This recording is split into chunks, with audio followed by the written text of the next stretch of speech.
सभी आदरणीय और सम्माननीय सादर नमस्कार। आज इस वीडियो में हम बात करेंगे भारत देश की प्रगति के बारे में। जब भी हम भारत की आर्थिक उन्नति की बात करते हैं, भारत की प्रगति की बात करते हैं, भारत को विश्व गुरु बनाने की बात करते हैं, तो कई समस्याएं हमें सामने नजर आती है। उन समस्याओं में दो प्रमुख समस्या आज मैं आपके सामने जिक्र करना चाह रहा हूं। मेरे अनुसार एक बड़ी समस्या है हमारी जनसंख्या वृद्धि और दूसरी हमारी बड़ी समस्या है हमारे देश में बढ़ती हुई नशाखोरी की प्रवृत्ति। आज ये दो ही मुद्दों पर हम चर्चा करेंगे। मैं कुछ आपसे समाधान चाहूंगा, कुछ अपने दिल की बात कहूंगा। देखिए, यदि हम भारत को प्रगति पथ पर अग्रसर करना चाह रहे हैं, भारत को विश्व गुरु बनाना चाह रहे हैं, तो अब हमें सोचना होगा, हमारी बढ़ती हुई जनसंख्या के बारे में अब हमें सोचना ही होगा। आज पूरे विश्व की जनसंख्या लगभग 7 अरब है और हमारे देश की जनसंख्या लगभग 1 अरब 37 करोड़ के आसपास है। यदि हम बात करते हैं 1947 की, 1947 में हमारे देश की जनसंख्या थी लगभग 33 करोड़ 33 करोड़ और आज हमारी जनसंख्या 4 गुना बढ़ चुकी है, जो वाकई में चिंता का विषय है। विश्व के कई देशों की जनसंख्या प्रारंभ में बहुत तेजी के साथ बढ़ी, लेकिन एक निश्चित समय में उन्होंने इस पर नियंत्रण किया, साथ ही अपने आप को काफी उन्नत बनाया और बढ़ती हुई जनसंख्या, देश के संसाधन का एक आपस में सामंजस्य स्थापित किया। लेकिन हमारे देश में शायद हम ऐसा नहीं कर पा रहे हैं। यदि विश्व पटल पर हम भारत की चर्चा करते हैं तो भारत बहुत ही प्राकृतिक संसाधनों के मामले में बहुत ही उन्नत देश है। आज सबसे ज्यादा वनस्पतियां हमारे देश में पाई जाती है, सबसे ज्यादा खनिज संपदा हमारे देश के अंदर है, प्राकृतिक आपदाओं के मामले में सबसे सुरक्षित हमारा देश है,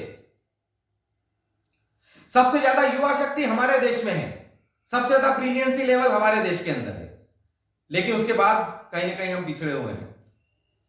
कारण बढ़ती हुई जनसंख्या। जिस अनुपात में हमारी जनसंख्या बढ़ रही है, उस अनुपात में कहीं ना कहीं हम हमारे उत्पादन का और हमारी बढ़ती हुई जनसंख्या का सामंजस्य स्थापित नहीं कर पा रहे। कोशिश जारी है लेकिन अधूरी है।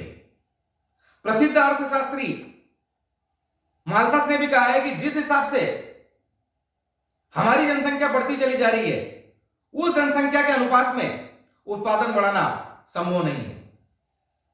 आज देखिए, पूरे विश्व की जनसंख्या का 17.5% भारत में निवास करता है।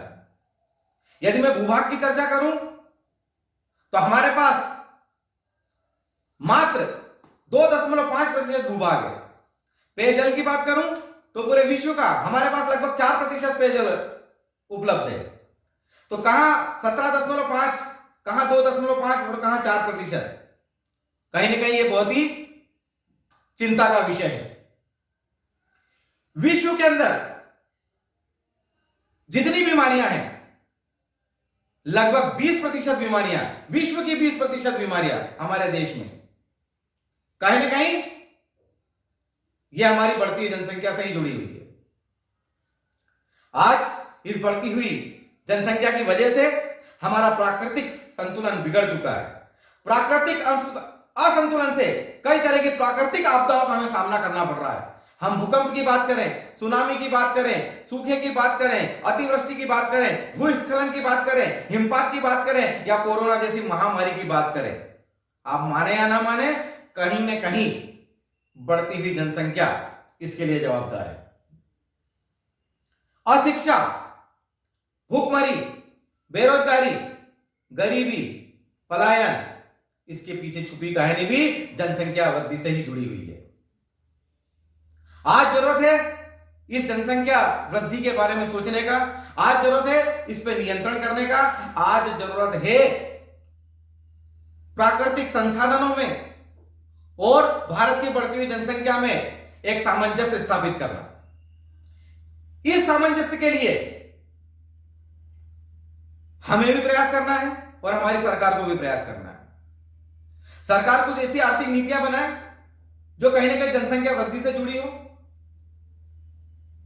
एक व्यक्ति इस देश की जनसंख्या को कम कर सकता है या बढ़ा सकता है यदि उसका पर्सनल हित, उसका पर्सनल आर्थिक हित कहीं ना कहीं इस वृद्धि के साथ जुड़ा हुआ है, तो निसंदेह वह सरकार के साथ सहयोग देगा, क्योंकि कहीं ना कहीं उसका आर्थिक लाभ हो रहा है। इसीलिए बोल रहा है कि हमें कहीं ना कहीं ऐसी आर्थिक नीतियां बनाना ही होगी।